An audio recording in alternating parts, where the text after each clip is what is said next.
About an inch from your mouth. Okay. All right. Welcome, everyone. Glad you're all here tonight for the second in this exciting series on the Abrahamic tradition and relationships between various Abrahamic groups. And we'll go further in the third session next week, so be sure and come to that one too. Anyway, we're very pleased to have you here for this second session in which we explore through an outstanding panel some of the additional interests and concerns that we have in terms of these issues. So the way we'll run it tonight is each of the speakers will talk for 10 to 12 minutes or less. And after that, after all the speakers have gone through it, we'll take questions. I would suggest that before we get started, if you don't know everyone at your table, why don't you introduce yourself and go around in the spirit of Abraham and say hi to everyone, introduce yourself, present yourself. Okay, hopefully you've all introduced yourselves and you'll get a chance later on to discuss both at your tables and in a question period with the speakers. So we're very pleased to have a diverse set of speakers here tonight. Shirley Bascom over to my right, not politically, but to my right on the panel. And I think that includes no one's seated in a place left or right that would indicate to you any sort of political affiliation. So keep an open mind and listen to everything they have to say. To my second from the right, we have the cantor of the temple here, whose beautiful voice has, I know many of you have listened to, I have, and she'll be talking as well about Judaism and her relationships with Judaism. I should have said in Shirley's case, she'll be talking about a religion that's a little known by some of us, but is very, very important and also has an important Abrahamic tradition. So I won't tell you, I'll let you think about it. Write it down at your table. To my left. Which left? My left or your left? My left. Okay. My left. Not my left. No, not your left. My left, again, not politically necessarily, but is Kader El-Yatim, who does trips back and forth so many times to the Holy Land that he doesn't know where he is tonight. He thinks he's in Jerusalem. He told me, welcome to Jerusalem. And I said, well, I'm not so sure. But anyway, he'll bring back in the photos he took on his trip, and I believe you're traveling as soon as tomorrow. Well, in a couple of days. A couple of days, okay. He gets a couple of days off every month or two. Okay, and to the extreme left over there is Melissa Rao, who assures me that she wanted to be the first speaker. I'll be happy to. And since we have a majority female panel, I think we should start with a woman. And Shirley requested that she go last, so we'll work our way from the left to the right, from your right to your left. Our left to It doesn't matter. It doesn't matter. We'll get there, okay? You're not teaching yoga. You don't have to do everything backwards. You can teach yoga. You know, I usually teach classes and if you get it backwards, they put it on the exam. That's true. So without further ado, we'll start with Melissa. If you want to tell a little bit about yourself and then Sure. I'll hold the mic up close and Are we on? thank you. Hi, everybody. My name's Melissa, and I am relatively new to the Florida area. My husband and I and our children moved down in January of 2021. Mike is the rector at St. Mark's, Venice, and we were originally from the Northeast. And so we are thrilled to be here. I love the climate. Sans the hurricanes. It's absolutely a delight and joy to be here. So when I was asked to sit on this panel, I really had no clue what to expect, and Rabbi Ben sent me an email with a prompt. And I thought it was way too important to get right. And so I did prepare kind of a written thing. And I'm just going to use it as notes, but I think it was really important. So he asked me to share my understanding as a Christian of my connection to the line of Abraham and Sarah. And my initial thought was, well, Jesus was Jewish, but I also believe in the Holy Trinity, that Jesus is God and became man to do the ultimate redeeming and reconciling work necessary for salvation. My prompts also suggested that I share about my understanding of how our common ancestry can join or at least unify the Abrahamic faiths. And that was trickier for me. I have Jewish DNA and on both sides of my parents, and I can trace back to my grandparents' grandparents of who was part Jewish. And though I have bias, as everyone does, I was taught to see, value, and celebrate differences in ethnicities, faith traditions, lived experiences, and so on, because my primary religious influence was through my maternal grandparents, my grandfather also being an Episcopal priest. And so, with that said, I don't necessarily ascribe to the notion that the first 11 chapters of the book of Genesis is a true and accurate account of the creation of the world. I understand the Torah and the whole of the Hebrew Bible as a compilation of stories passed down from generation to generation of the Hebrew people, one that was well preserved, celebrated, and shared widely. It informs my faith in God. It informs the decisions I make as a Christian person, and it complements rather than conflicts it. So whether literal or figurative, one thing that strikes me of the Old Testament is that God is a faithful God who made covenants with God's chosen people in these instances. Hebrew people to do the things, specific things that God would have the Hebrew people do. Sometimes they did them. Other times they didn't and failed miserably. Yet God never gave up on God's people. And in Genesis, we read that God didn't just make covenant with Abraham and Sarah, but also with Hagar and Ishmael. God's pattern of faithfulness is what binds us together. God is faithful to God's creation, period.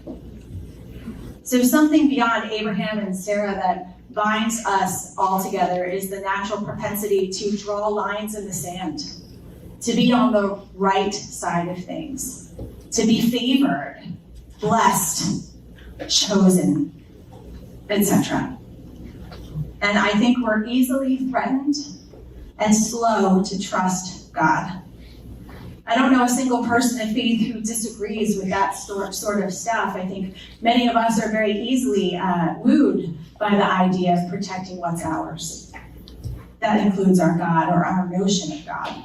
I think sometimes we put God in a box, and I'm pretty sure God is in that box, yet I believe God is way beyond the limiting factor of the box that we put God in.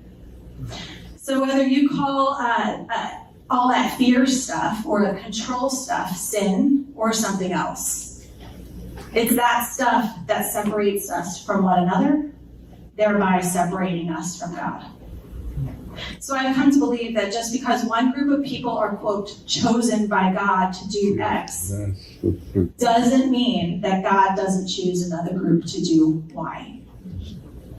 I'm not threatened by any other faith tradition, Abrahamic or otherwise. I'm not a fair weather Christian. My faith actively informs the choices I make, yet my own personal theology is this in a nutshell. Jesus isn't the way. Jesus' way of love is the way. And Jesus' way of love made all other ways of love be okay. Thank you.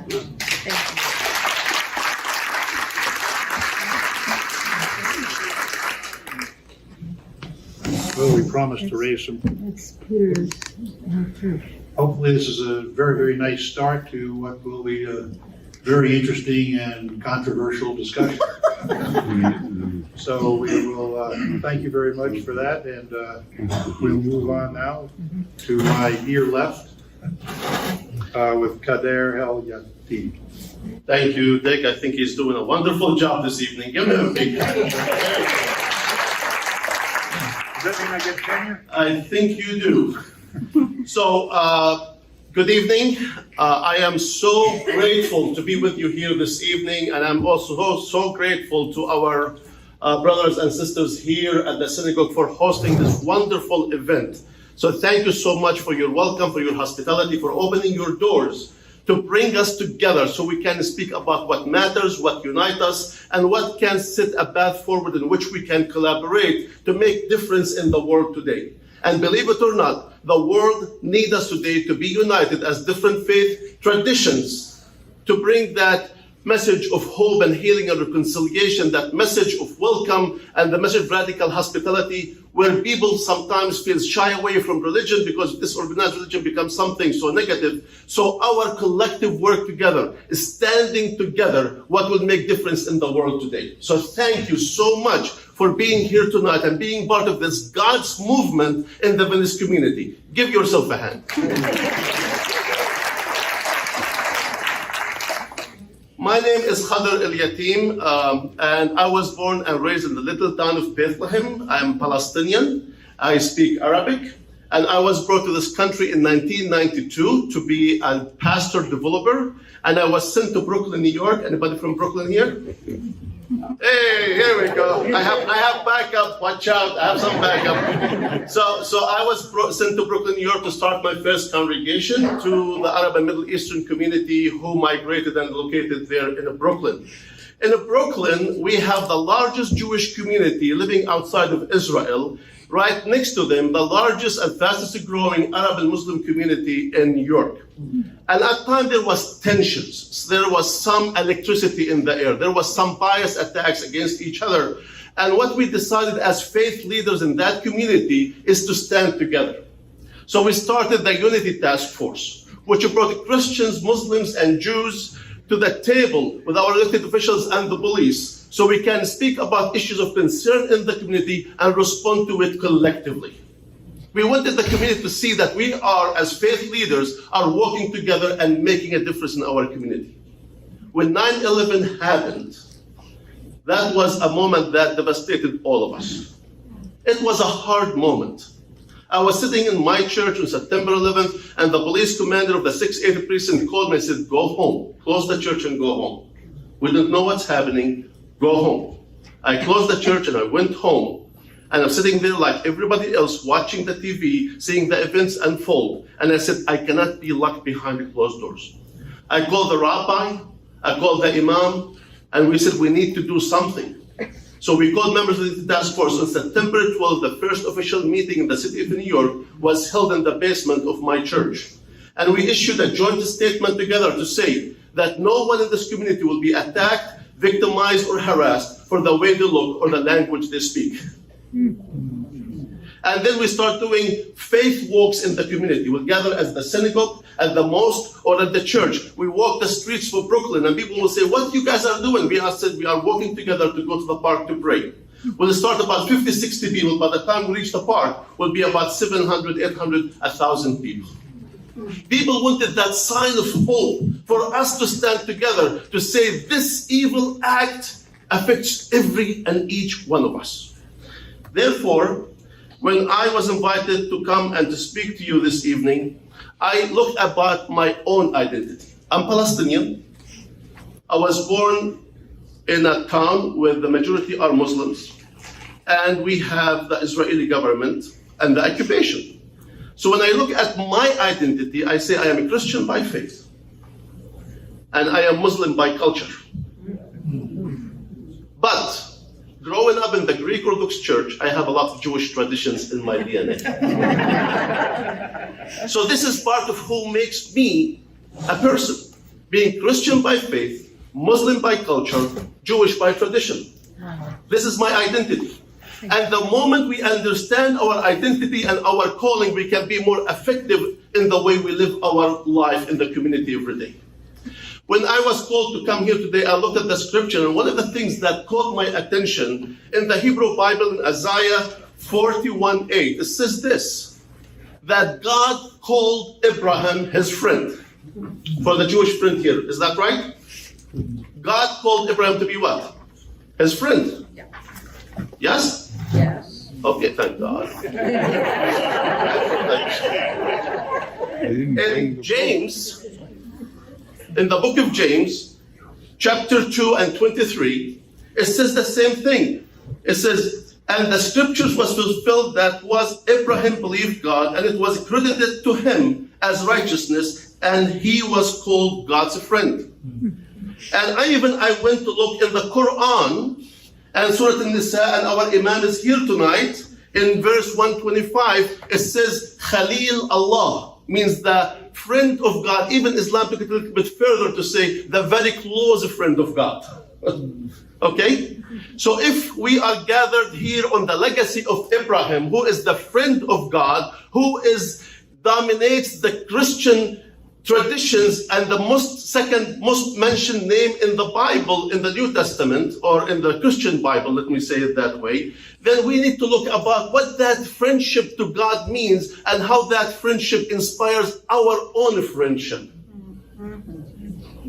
And I want to say that Abraham, the reason he was righteous man, because he submitted completely into the will of God.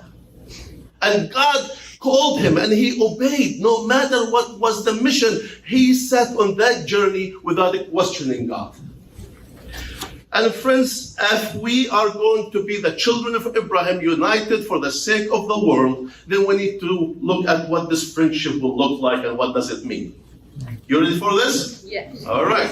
So this friendship means that we need to have acceptance and accountability.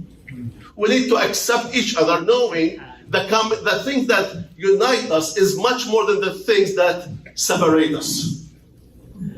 And accepting each other does not mean that I am giving up my faith or my tradition or my identity. It means that I am willing to accept you for who you are and what God has made you to be. I am willing to respect your faith tradition, and you are called to respect my faith tradition. And that is part of the accountability. How we are holding each other accountable to our faith traditions and journeys. The second thing, if we want to be friends and be at the table of Abraham, that means we need to speak the truth and to do advocacy together. We need to be standing to speak on behalf of the historically unserved communities and the marginalized communities. We need to speak biblical justice, because every faith tradition speaks about loving our neighbor. If you are Jewish or a Christian or Muslim, it speaks about how you are loving and caring for your neighbor. The other thing I want to speak, our willingness to journey together, focusing on our commonality and our differences. This does not mean that we don't have differences. We do have differences, and that's important to know that we have differences. It's okay to have differences. If my wife was like me, I will kill her, or she will kill me. I don't stand myself, so I feel for my wife. But this also calls us to stand together in the face of injustice. And when we say about injustice, this becomes a very polarized word. It becomes a negative word. It becomes a dividing word, because the political system in this country has defined it differently for us. These conversations that will happen among yourselves, you will be speaking what justice means to you as a Christian, Muslim, or a Jew, and how you can inspire your neighbor to be active in that justice movement that can bring hope and healing and reconciliation to a broken world. I know I'm taking more than 5 minutes, but I'm trying to take care of 5 minutes. But you know, I'm sorry, I'm a preacher. So the other thing is, brothers and sisters, we are called to build the bridges, not walls. That's right. We are called to build the bridges, not walls. The problem, I came from Brooklyn, New York, and we have bridges all over, right? When we build the bridges, we need to be willing to cross them. They are not there to look at them and to see how beautiful. They are there, so we need to cross them. And it is not one way. It is both ways. And if we have walls, we need to tear them down and make them altars that can bring us together for a common goal. Two more things, I promise, then I will sit down, I know. Speak the truth to power, and speak truth to each other. Our voices matter. Your voice matters. The voice of your faith community matters. People depend on your voice. You know what? Sometimes just sitting at home writing a letter to your congressman to express a concern about something in your community or person in your community makes a huge difference. To speak the truth to power, but also speak truth to ourselves and to each other. The last thing is, we need to be, in this time and age, authentic about who we are as faith communities, followers of God, children of Abraham. We need to be authentic because people are looking at us and they are expecting us to inspire them, motivate them, and activate them in becoming these agents of change in their communities. How we do that and how we activate that matters. Therefore, we need to be authentic and true to our faith, tradition, and the last thing I want to say, true to our identity. This week, we remembered the victims of the Holocaust. And I wake up every morning and look at my TV station and I see the devastation in Israel and Palestine. And that cycle of violence, it's a never ending, and there is death and killing on both sides. Violence begets what? Violence. But when we change that to love, acceptance, it will generate and open the door for reconciliation and love and the path to justice to be celebrated. Thank you, and God bless you.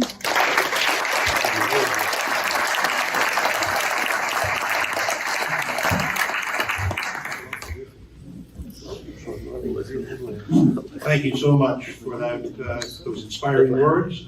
We're getting inspiring words all back and forth here. We'll pass this mic down, and hopefully Hassan will give us some more inspiring words.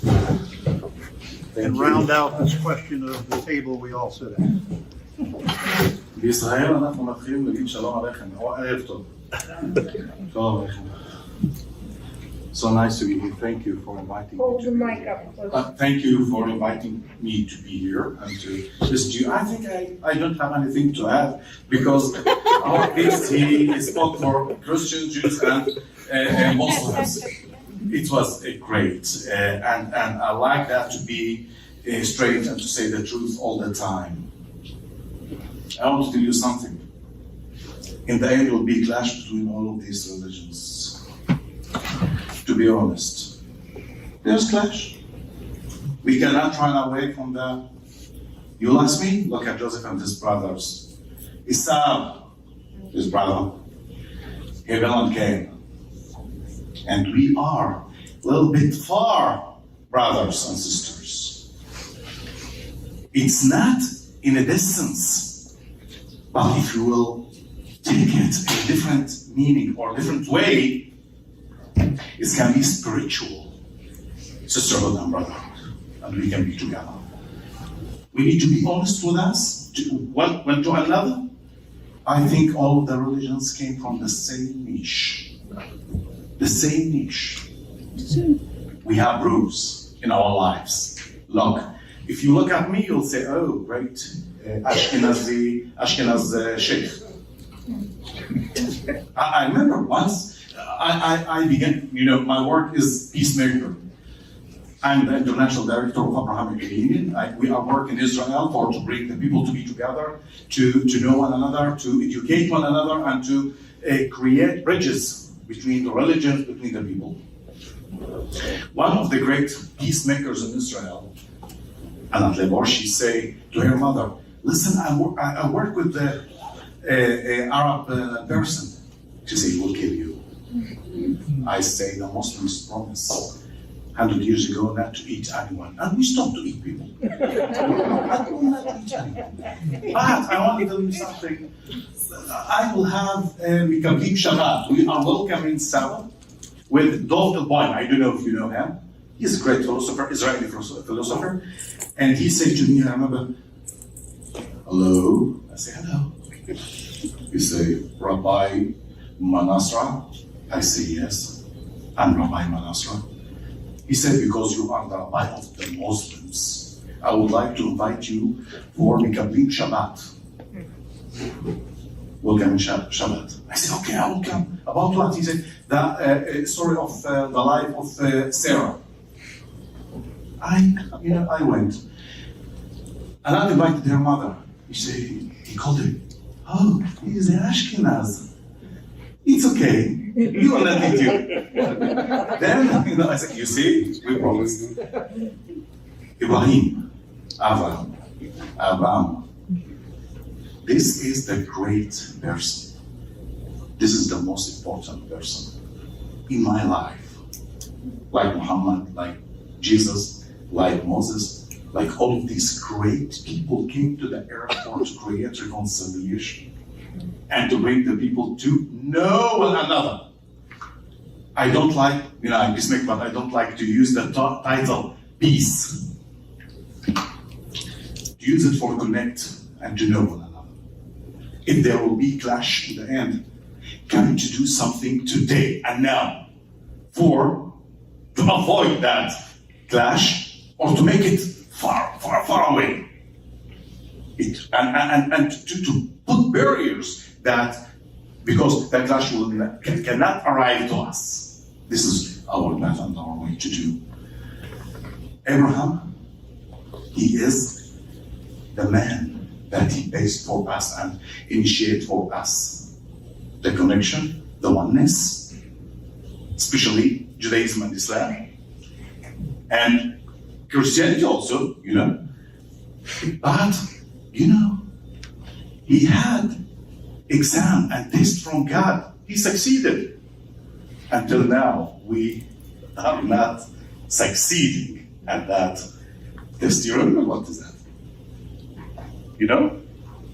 The sacrifice, to sacrifice your son. Donald Boyle asked me the same question, he's a journalist. He said, okay, I catch him now. I catch the sheikh. Who's the sacrifice? Most of the Israelis watching that episode. I said, listen, love, it's never mine. If it's Isaac, it's my uncle. If it's Ishmael, it's my father. In the end, it's in the same house, in the same home. The home of Abraham. Yeah. I belong to Isaac and I belong to Ishmael. Both of them, they are my fathers. But I want to tell you something. No, Ishmael nor Isaac sacrificed. Something else sacrificed. Then it's sign that all of us, we saved. Isaac and Ishmael. And the third thing, we have a great philosopher called Ibn Arabi. He used to live 12, he passed away 1238, 1240. He originally from Sefarad, Spain. He said, it didn't happen. It was on the dream of Abraham. It's kind of a dream. We still speaking that Abraham did, and Moses did, and Muhammad did. What we are doing now? What we need to do, all of us, we have the element of the prophecy of each one of them. I think we need to look at the ways of the thinking of Abraham. The ways of the thinking of Abraham when he saw his people worshipping the idols. Right? He tried to demolish. And he put the hammer at the hand of the biggest idol. When the people came and catch them and say, you did that. He said, no, he did it. Ask him. Oh, how to ask him? That idol will not speak to them. The meaning here is do your great thing. To demolish the idols, it's to demolish our inner ego. It's to sacrifice your inner ego, the evil inclination. We must demolish that thing. I will not talk a lot, but you promised me 2 hours, right? I'll finish on it. I want to say something. Listen. First of all of my condolence to the sacrificed people from both sides, in the Holy Land, in Israel, and the Palestinians. It's the heart of all of us. And it's made me so sad. I cried when I heard about the 7 people from the Israeli side and 9 people from the Palestinian side. They are human beings. Before we'll see, we will win. No. Do anything that you need to do. Be the strongest person in the world. There is someone watching us, reviewing our path and our work. The most important thing is not to look at the other. The most important thing is to watch myself. Look, God say, all people, we created you from male and from female, and we have made you nations and tribes to know one another. You see, that philosophy of the creation for knowledge, to know, not to fight, not to hate. I think we buy hatred, enmity, fear in nothing. Love. I remember I went to my sheikh. He was my, great teacher, Rabbi, sheikh, priest. I went to him and I say, "Oh, sheikh, I saw this disciple is very, very great lover and so on." He said, "You love?" I said, "What?" He said, "Never mind, love. Love anything that you see. Love the animals, love the stones, love the mountains, love everything. When you'll begin to walk on the land of love, you will catch yourself. You will clean the mirror of your heart." This is the message of Abraham. To go, to polish, to make sapunja in our heart, to write it, then I can see myself at your eyes, all of you. And I want to say something. If any one of us think he will go directly to paradise, it's not true. He needs trim. We say tram in Israel. Not that president, no. The trumpet. Yeah, trumpet. You need a car. The other is your bridge toward God. And if you want to think about God, did you see God? Someone say, I dreamed in God. I say, I met him in the street. I say, hello, God. I didn't see him. But he is the creator. If I need to think about God, I need to look at his creation, at you, to see you, and then I can, through you, arrive to heaven, to get to my place there. We will meet there. In Hebrew, the Jews say,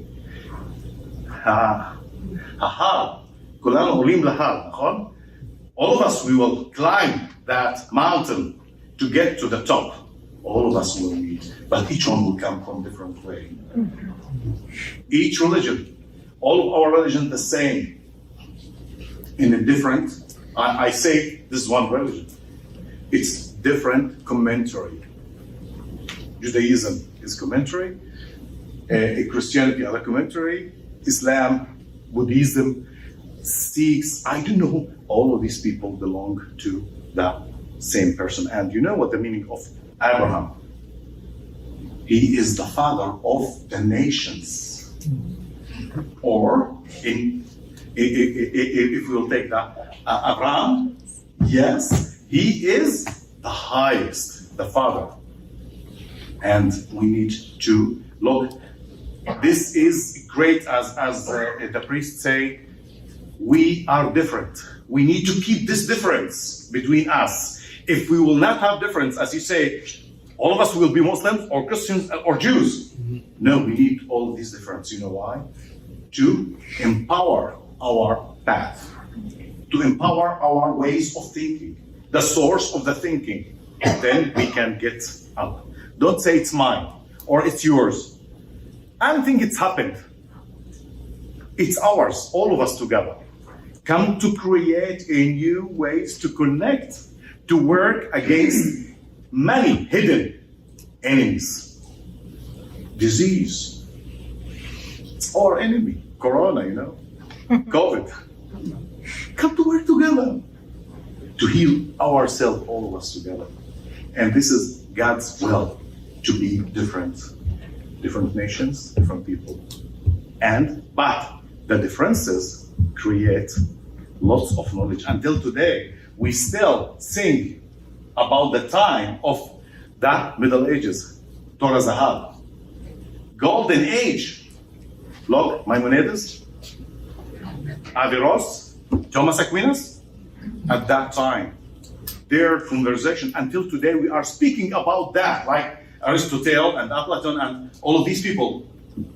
They stopped all of the world. Until now, we talking about their theories, right? I think this is the time to create our golden age to come together. Thank you. Thank you.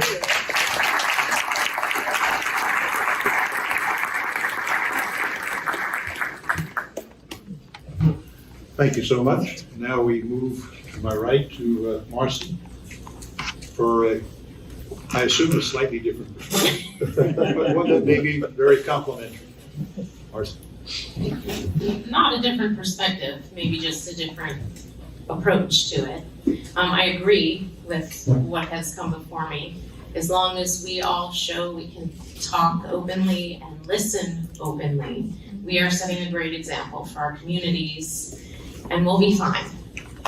We tend to listen to the loudest voices from the outer fringes, and we have to remember that we all sit mostly somewhere right in the middle, and if we stick with that, we're gonna be okay. So I'm not a scholar. I agreed to do this for Rabbi Ben when he was here. I was a little worried. Yeah, and I said, my connection is mostly through music.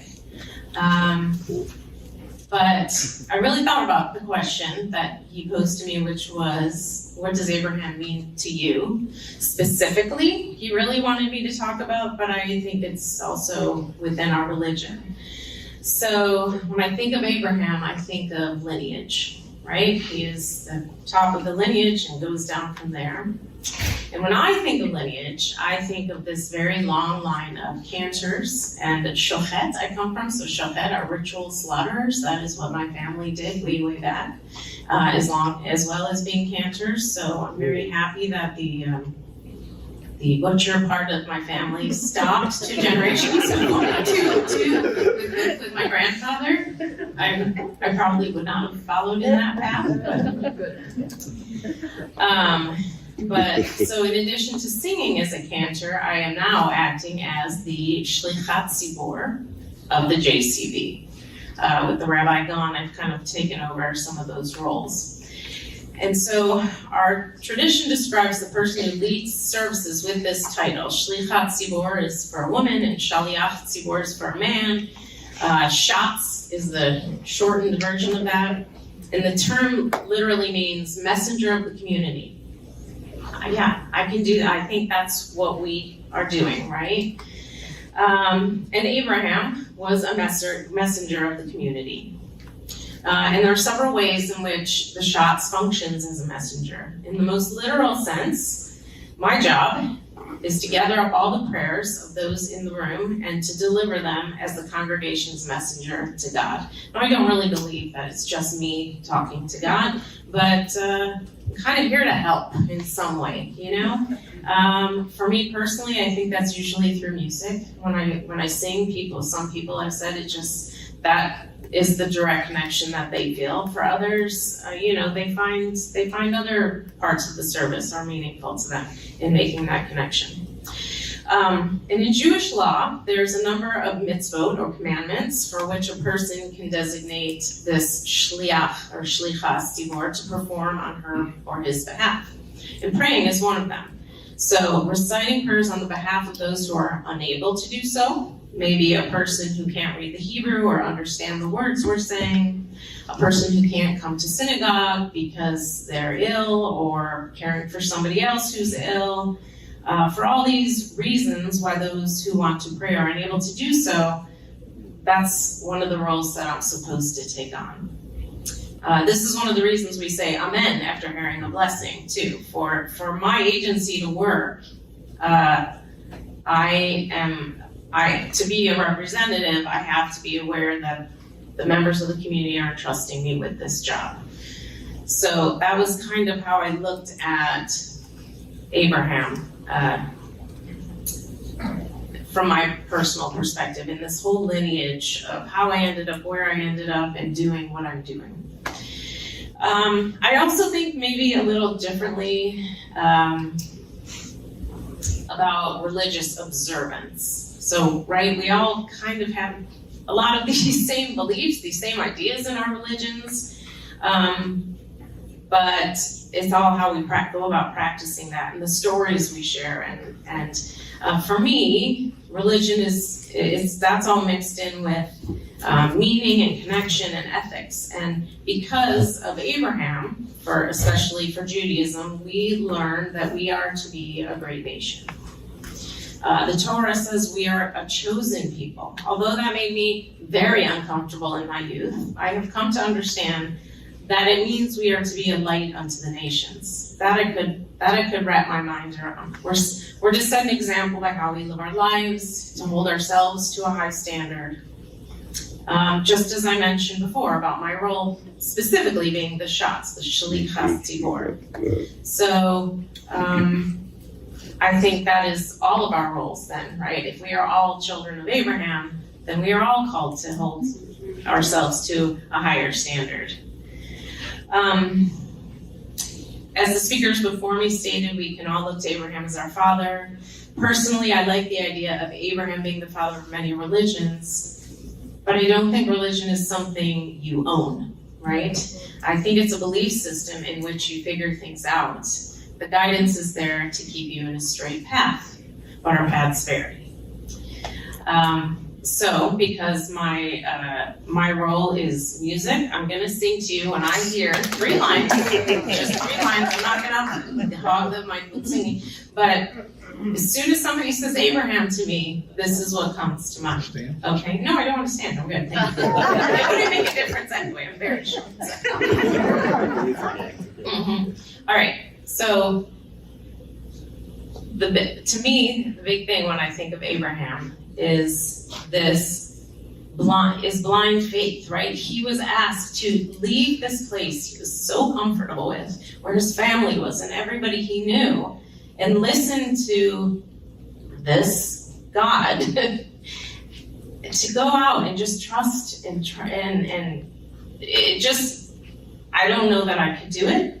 I just, that to me is one of the mysteries of religion, how somebody could do that. But this is when I think of Abraham, I think of this. I wasn't prepared to sing tonight either, but I'll just go with this. Okay. Lechi lach to a land that I will show you. Lech lecha to a place you do not know. Lechi lach, on your journey I will bless you, and you shall be a blessing. You shall be a blessing. You shall be a blessing. Lechi lach.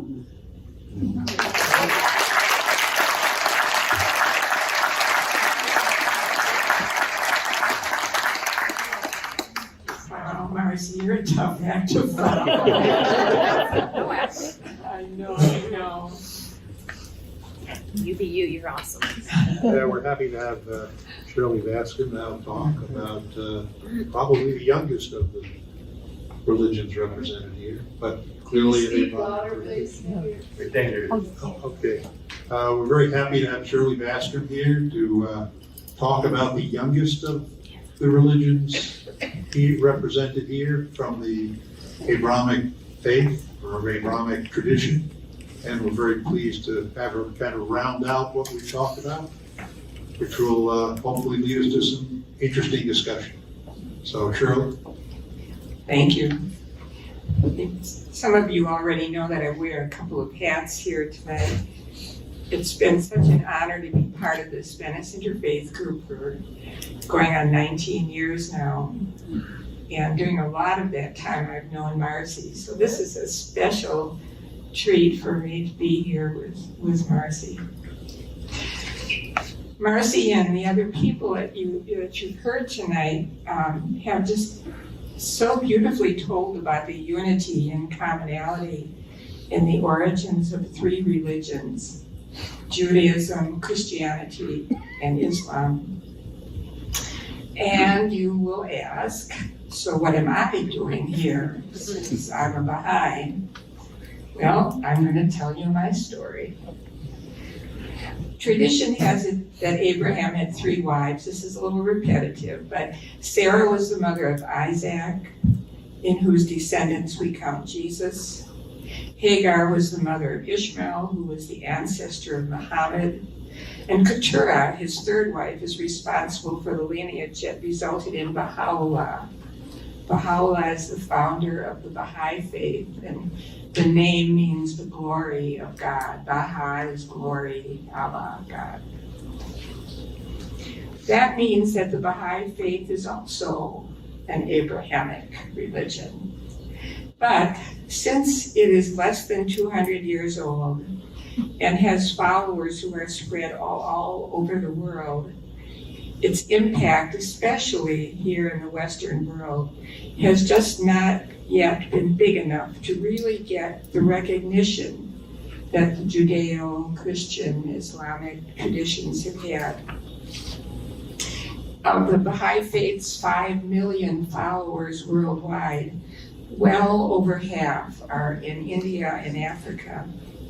In fact, it is the most widely scattered of all the religions except Christianity. It was introduced to the international faith community in 1893 at the World Parliament of Religions in Chicago. And by the way, that gathering is also recognized as the birth of the Interfaith movement, which is a nice tie in there.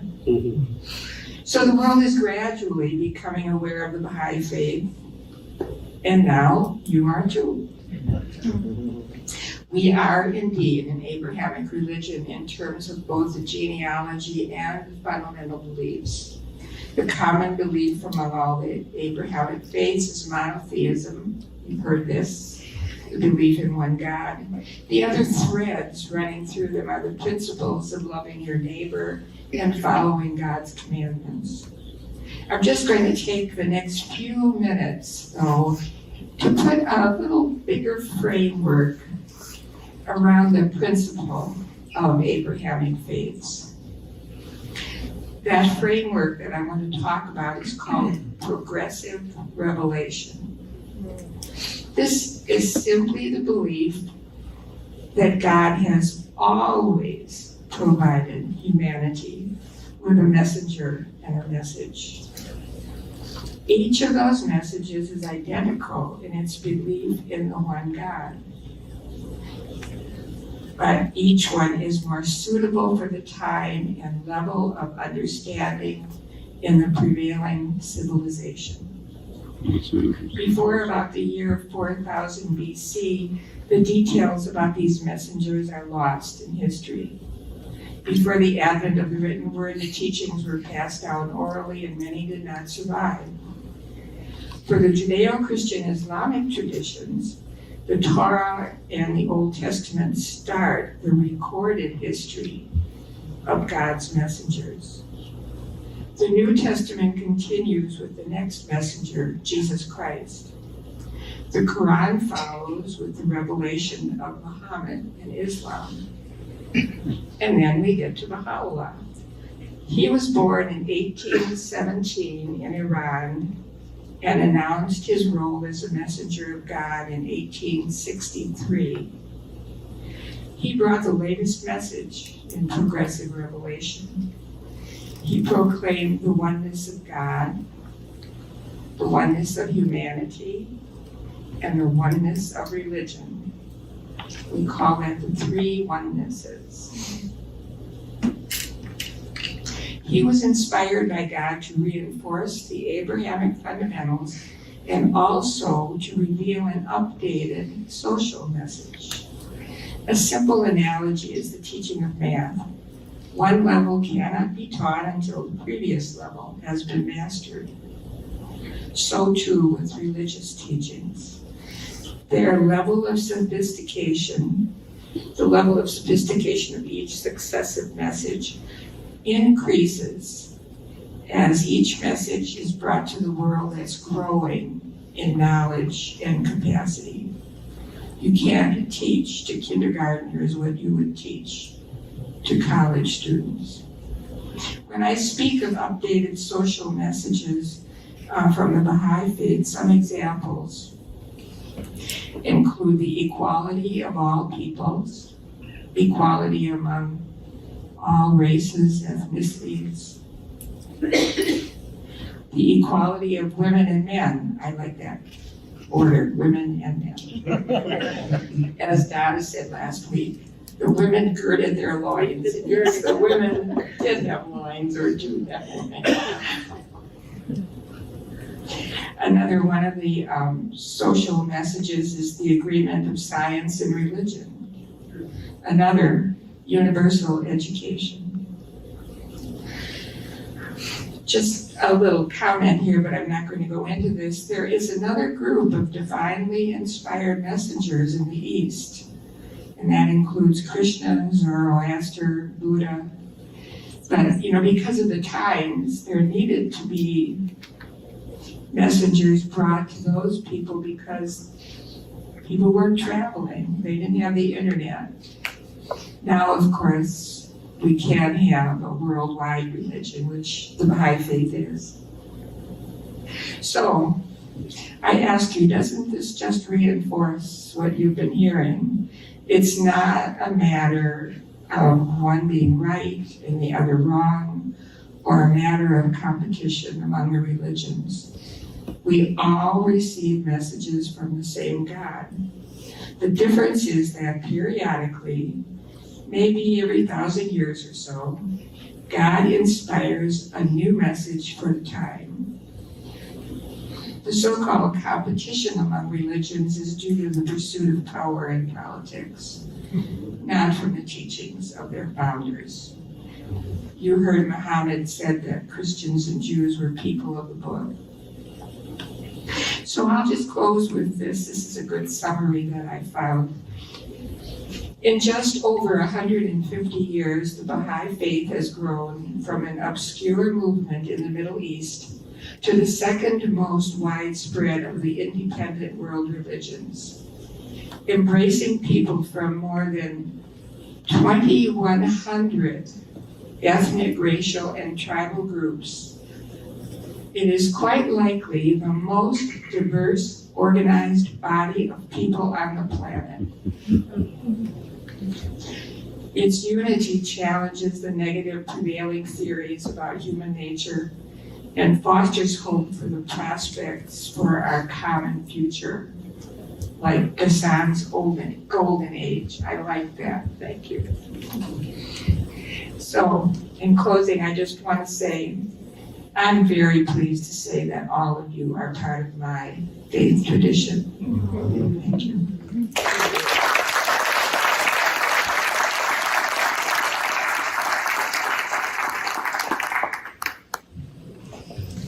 Well, we've heard some very, very stirring and moving messages.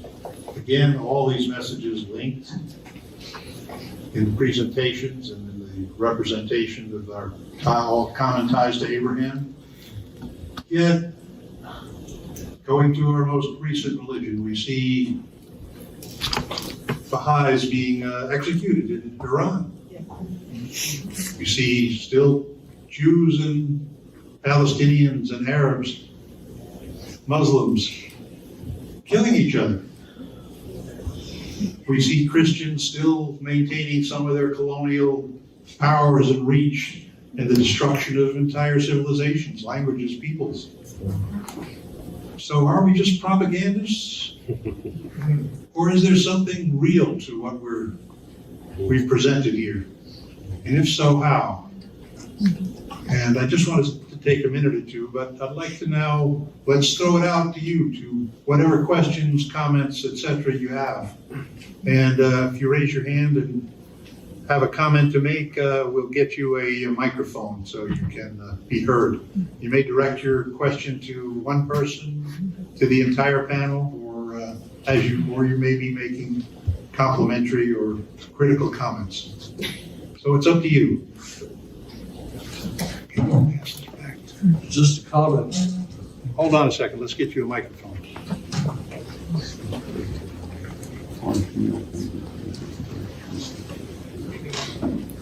Just a comment. We all believe the same thing. But as was said, if you want to build a bridge, you have to go across the bridge. And we talk about the interfaith community activities. A small group of us will get together, and yes, we believe in it. With the larger churches and synagogues, whatever at large, they'll talk about it, but cross that bridge. Cross the bridge. Why don't they cross the bridge? I don't know. Lazy. Lack of interest. Talk about it, but there's lack of interest. Talk does no good. Actions. Thank you. Anyone want to comment or? Well, since he used my metaphor, I'll go for it. Thank you for your comment. I really appreciate it. When I came to the United States in 1992, the Evangelical Lutheran Church in America was 5.4 million people, membership. Today we are 3.5 million members.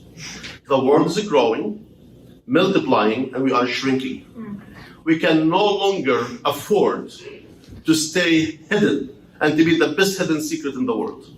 We need to open our doors, we need to reach out, we need to work collectively together, and we need to accept each other knowing there is differences. So for me, in my position as the assistant to the bishop and the director for evangelical mission in the state of Florida, I have been going from church to church because they can no longer sustain themselves financially or call a full-time pastor. So I'm working actually with my Episcopalian friends to merge churches, because in one corner there is a Lutheran church and one other corner is Episcopal church, and both of them are struggling. You cannot take two stones, tie them with a rope, throw them in the water and expect them to float. It's not gonna happen. It's not happen. And I can no longer function separate from my Jewish brothers and sisters or my Muslim brothers and sisters. We have to work together. I'm not converting you, and you will not convert me. I assure you of that. But we can convert each other on the way of love, reconciliation, and acceptance. That's where we can convert each other, where we hold each other accountable to the truth that God called us when God revealed to us to love God and to love our neighbor. Right? That's what it is. Love God and love your neighbor. I exist to love my neighbor, and I can do no other. Have a smile.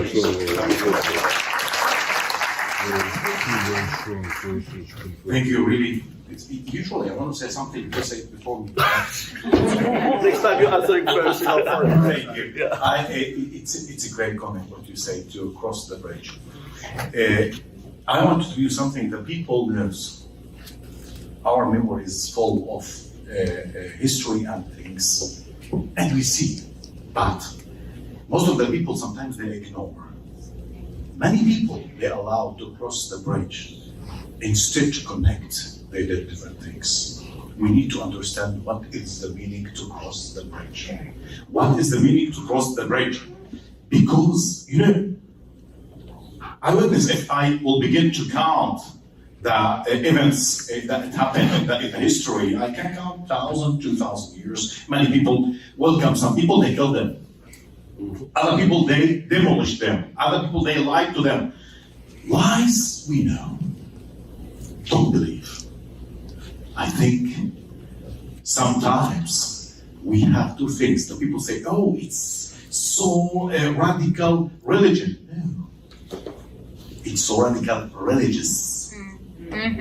Religion is different than religious. I think if we'll build the bridge, we will allow the religion to cross the bridge first. After that, on the light of the religion, all of us we will follow. We will pursue that bridge. And I think, listen, this night, we are all of us here. I think when I look to all of them, I don't know, I take it for myself. I stole it for myself for a moment, and I saw each one of you bridge one to another. Come to do it now. It's not late. We will succeed.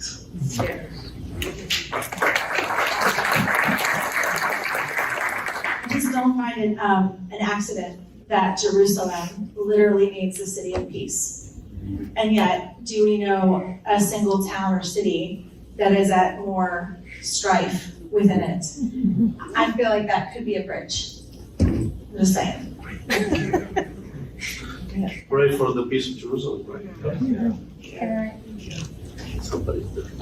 One second, let me just say that, as was mentioned, this is not a representative group, unfortunately. Yeah.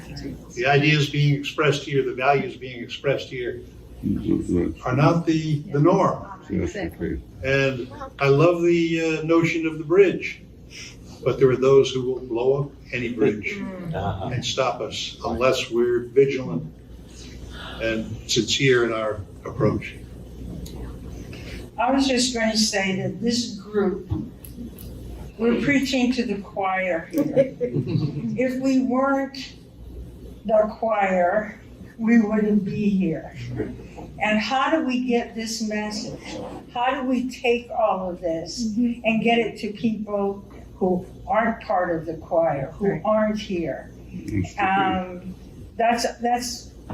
I think everybody here is a believer. Wouldn't be sitting here if not. What do we do next? He's going to answer first now. You'll take mine. I want to say, I want to say something. Listen, in Hebrew we say haber bibi haber. Friend will bring another friend. The meaning, each one of you, he is representative to everything here. And we have 4 projects in Israel we are doing now. Women, youth, clergy, educators. Last month we had a very important meeting for the women. And we say, this was the first meeting in this year, because usually we are doing, in the end of the year, the first meeting every year. We say, listen, the new women, you are not alone.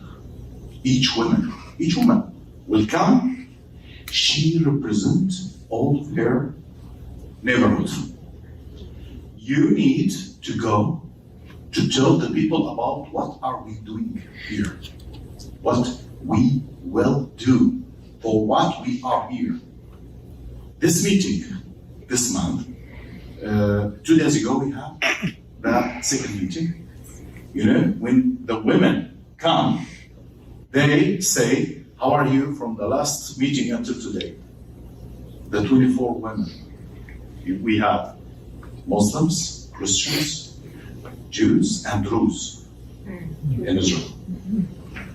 Unfortunately, we have one Baha'i in Jerusalem only. He's my friend. But what happened there? All of them, they told us how they did tell most of the neighbors, and they are so proud. on these things that happen in Israel. They are great workers there to help the people to reduce the tension, to help to connect the people together. And I think each one, don't teach anyone more than he can take. Why? Because each one, if you believe in your message, you will succeed. אם תרצו, אין זו אגדה. Herzl say that, right? Herzl say, if you, how to translate? If you need, it's not a legend. Right. You can succeed.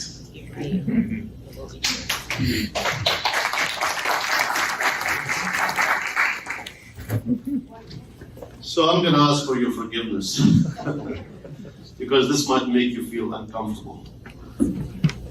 One of the hardest things for me today was coming into the parking lot of this place. It was hard. Ask me why. Why? Because you have a police car standing outside. Oh, yes. Oh, yeah. Oh, yeah. Oh, yeah. That should not be. And the hardest thing for me was when I opened my trunk and pulled this backpack and I'm walking into your synagogue as a Palestinian. You can just imagine what's going through my mind. I was terrified. And I almost not brought this with me from my trunk. But the only reason I was forced to open my trunk and pick it up because I needed my laptop. That was terrifying for me. I was scared. It was hard. Sometimes it's okay to preach for the choir because the choir needs to get it too. Because sometimes we don't get it. And we think we are the choir, but there are fears, anxiety in the choir itself. And therefore, we become the core. It's like taking that little rock and you drop it in the water. That one first circle is critical for the circles to start expanding till it covers the whole lake. You are that first circle that can generate and create the next circle by talking to your friends, your neighbors, in your pulpit, Saturday and Friday. All of us will need to do that. I don't have to walk into a synagogue as Palestinian, terrified because a police car standing outside carrying my backpack. Wow. That's incredible. But seeing what's happening on the news back there, by the way, on the news you hear the shooting happened in a synagogue. It did not happen in a synagogue. It happened on a street where happens to be a synagogue.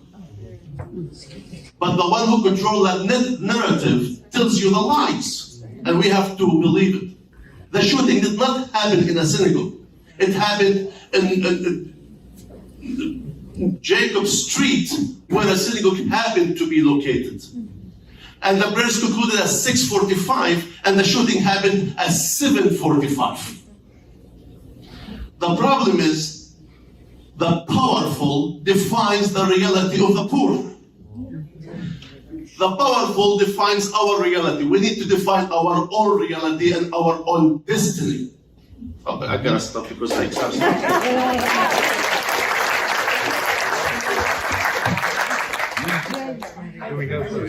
I would just like to speak on behalf of, on behalf of the Venice Interfaith Community Association. I sincerely apologize for your discomfort. Unfortunately, the reality of it is that was what seemed to be necessary. So I too wish that it wouldn't have to be that way. I know we all feel that way. And then I also wanted to say in response to Maxine's question, John, is this a good time for you to talk about the program that you spoke of last week? Yeah, I think give the discussion a little bit more than kind of as we end. I'll speak. But We have one here. Well, just don't forget. Yeah, all right, thank you. We have, yeah. I would like to add to what the nice lady said about having more diverse people. Well, I worked for 60 years with students at a university, and I looked around tonight, my first time at this beautiful meeting, and I see an awful lot of white heads and dyed heads, but I don't see our youth. And I'm telling you something that over the years, what I saw was less interest on the part of youth for religion and being influenced more by our less than intelligent, over the last 6 years especially, politicians. These politicians are on media and in the newspapers daily. And they are the ones, and journalists, who are influencing our youth. They are influencing them, mainly not for good. They are influencing them to extend hatred and racism. Just listen to our politicians talk. Look at the ignorance that we have. And yet, it's our youth who are being greatly influenced by it. We see an increase in the Nazi movement. Now, what in hell's name is an American youth interested in such hatred? But yet they are. So I would like to see, we have to get youth involved. They're the ones who are going to be acting over the next 15, 20 years. Thank you. I just want to very quick comment. I've had the privilege of working with youth for the last 25 plus years, and I have to say, I feel like we're at a tipping point right now. I think we're at a bifurcation.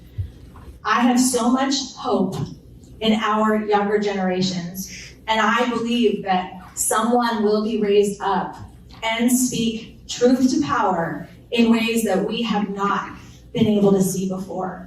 There is so much hope, so much love, and so much faith in this younger generation, yet they are not fitting inside the molds that we've created in institutional structures. So please believe in the power of the love of the God whom we worship, and trust that God is going to work boldly through this generation. Our job is to love them. And let's trust God to do the rest of the work, because God is good, remains good, and remains faithful.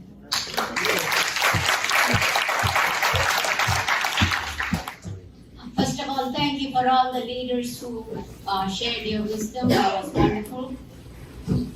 All of you, most of you seem like white people, so I can speak for the people who are not representing other colors. I just want to comment.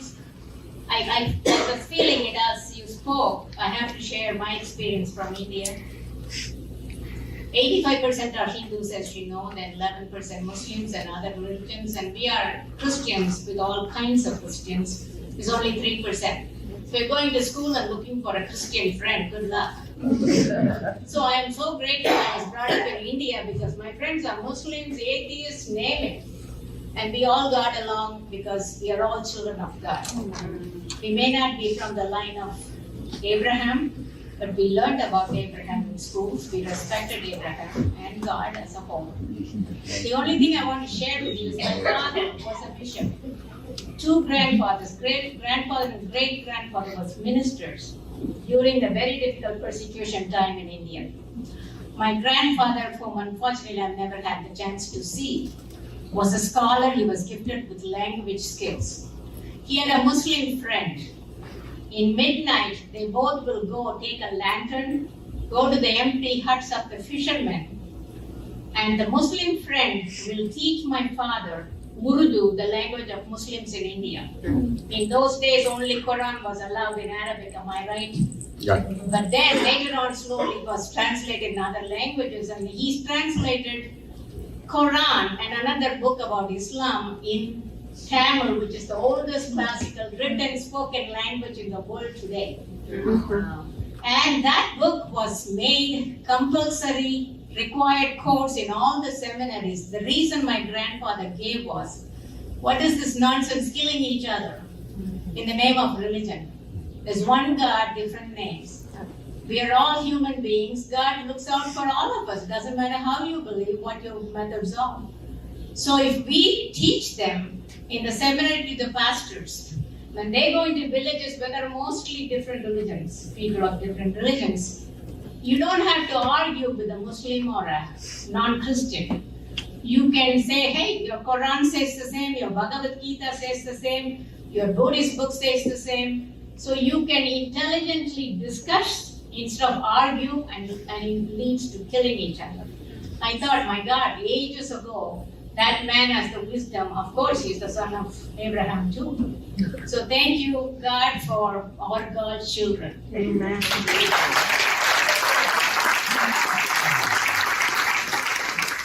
Other questions?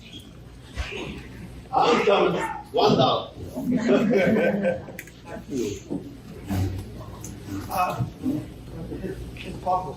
Yeah, I have a question. My question is, if you had a crystal ball, what can you predict? This is to Kassan. If you had a crystal ball, what do you predict in 5, 10, 15 years from now, how the Christians and the Jews and all of us will become? Because even though I'm a custodian, I met a lot of people, a lot of presidents from different people from Saudi Arabia. I met the prince from Saudi Arabia. I met the president of Turkey, Erdogan, and I met a lot of other people throughout the other countries. And I spoke at Interfaith Dialogue in Springfield, Massachusetts. My question to you is, if we want to come together, what can we do as a community to bring people together, and what can you predict as in the 5 to 10 or 15 years from now? Thank you. Thank you. It's a great question. I can say, first of all, good job that you met them, and I hope you influenced them. I want to say that the politicians, mostly, they are not representative of the people. Yeah. We went in the beginning, Rumi, Rumi, the poet. He said, when I was 16 years old, I told myself, a very wise person, I'll change the world. Today, I'm 55. I'm so wise. I'm trying to change myself. And I'm 55. I don't know the less, but it's okay. I want to say that really I want to change myself because my Sheikh told me, if you work on yourself to fight the inner enemy, all the external swords will fall down. You will win when you work on yourself. I think we can bring all the people together if we will be very honest people. Listen, I don't know if you went to the Muslim countries in the Middle East. You were there. No, I was in New York. Oh, okay. I was I did a lot of hobbies as a photojournalist in 2015. There's a microphone on, it's off. Oh. It's just not close enough to your mouth. Hello? Hello. Open. I should know how to do this, right? It's okay, speak up. Okay, Project. so in 2015 and 16 and 17, I did photojournalism as a hobby, just taking pictures with my camera, and then I met people.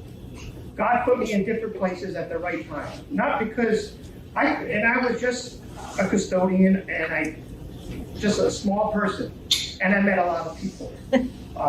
And I met people in New York, because I went to the UN and with people from presidents and just listen, no speaking, just to listen. And I hear a lot of talk, but I want peace. And that's my goal as a Christian, is to have peace in the church and, you know, as one. I want to tell you something. It's a secret, okay? 2009, I went by the Israeli government to reconcile with Turkey. I met Erdogan there because we had a Flotilla incident, if you remember. I got there with the great achievement from Erdogan. Our government refused all of that thing. Later, we paid 10 times more than Erdogan asked us to do. I want to tell you something. Many people say, I need peace. It's real. Other people didn't say anything. But they are honest, they need peace. You need to open the compass in your heart toward the path of the people they need to connect and to understand and to know and to build the bridges. We say build the bridge, right? I first of all try to bridge the gap. If there's no way, I'll build the bridge. It's very important for us to come to be together. I want to tell you something. In Israel, the first project of educators, East Jerusalem and West Jerusalem, to bring educators to sit together, we did. We did there and we succeeded. In the beginning, you know, each meeting will come like, you know, Ali and Mike Tyson, and, you know, they will come to fight there. But in the end of the year, we had a very great people that they begin to work together in Jerusalem. But today, I don't know what we can do there. Come. And the Sufis say, knock the door all the time until they will open. Don't give up, okay? Thank you. We have one last comment, and then we'll allow you to gather together and talk as long as you want. We should announce that we found a phone. Yeah, we can find a phone too. Found a phone. It has a camel on the picture, so if you lost your phone, it might be The camel escaped. You have a camel? Yeah. Okay. Yeah, well, lucky. Yeah, so first of all, before I say about what might follow, you know, I think you ought to know who brought this gathering together. I think you ought to know the leaders of the Interfaith community. They haven't really stood up and taken credit for creating the gathering last week and the gathering today and the gathering next week. So, you know, maybe they're bashful, but if the leaders, if the board of directors of the Venice Interfaith Community Association could stand up so that everyone could give them a round of applause.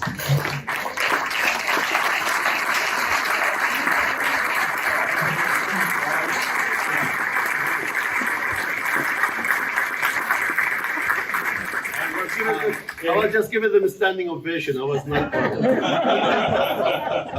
Yeah, and so just what you, so that you should know that what they had in mind in putting this winter series on is not just, you know, Donna last week kind of leading it off with a wonderful tying together of all the religions and how they tied to Abraham. And then the panel today from the different faiths doing it. And the panel next week, which are those perhaps are not a part of the Abrahamic, but how do we expand the table of discussion to include other kind of religions? So when we thought of this, it wasn't just about these 3 meetings or gatherings, it's what comes next. So what there is at the table, there's a sign-up sheet. What Jean said a minute ago is, you know, crossing that bridge. Well, then others have said, how do we cross that bridge together? It's our belief we cross that bridge together by common discussion. So after next week, we're going to take those who are interested and look at how we can continue these kind of discussions beyond these 3 seminars. So at the table, and if you're not at the table, please raise your hand and we'll get you a chance to sign up. So how can we continue these discussions after these 3 sessions?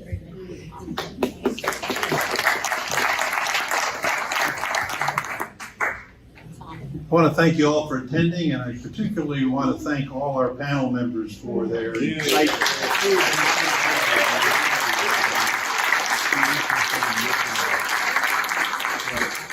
We hope, as many of them have suggested, that this is just an opening for us to continue these discussions. Again, with our neighbors, our friends, with those who we disagree with those who we agree with. It's time to open this dialogue again and again. Yeah. So thank you all for coming, and come again next week. Thanks.